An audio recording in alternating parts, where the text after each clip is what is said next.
Hello and welcome to my YouTube channel green paradise with Priyanka. আজকে আমি চলে এসেছি আমার বাড়ির এই 12 মাসি থাই মিষ্টি কামরাঙার গাছটিকে নিয়ে। এর মধ্যে গাছটি 3বার ফল দিয়েছে। এবারেও গাছে বেশ কয়েকটুকু ফুল এসছে এবং গাছ ভর্তি করে কিন্তু আরও অনেক ফুল আসছে।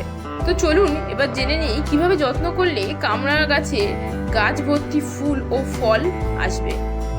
আমি বছরে 2বার গাছে মিক্সড খাবার দিই, যার মধ্যে থাকে গোবর সার, ভার্মিকম্পোস্ট, হাড় গুঁড়ো, শিংকুচো, সরিষার খোল ভিজানো জল। তার সঙ্গে দিয়ে দিই পটাশ, সোডিয়াম এবং সুফলা বা 10-26-26। এছাড়াও আমি গাছে পাতা পাতা সার দিয়ে থাকি এবং সবজির খোসা গোবর সারের সঙ্গে পচিয়ে তৈরি করা একটি মিশ্র খাবার আমি গাছে দিয়ে থাকি। এছাড়াও সপ্তাহে একদিন সরিষার খোল ভিজানো জল দিই। ভাতের মাড় বা ফ্যান গাছের গোড়ায় দিয়ে থাকি। তবে আপনারা মাছ বা মাংস ধোয়া জলও গাছের গোড়ায় দিতে পারেন। এটিও গাছের একটি পুষ্টিকর খাদ্য।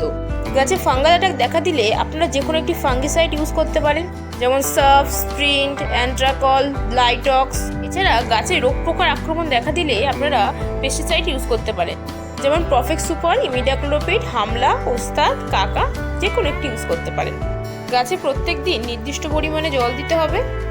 গাছে নতুন কচি পাতা বেরোলে পেস্টিসাইডের একটি লাইট ডোজ স্প্রে করে দেবেন। গাছে ফুল আসবার পর সপ্তাহে একদিন ভিটামিনের সঙ্গে বোরন এবং এপসম সল্ট মিশিয়ে স্প্রে করে দেবেন। মাঝে মাঝে 19-19-19 স্প্রে করতে পারেন, তবে এগুলির কোনোটাই ফুল ফোটা অবস্থায় স্প্রে করবেন না।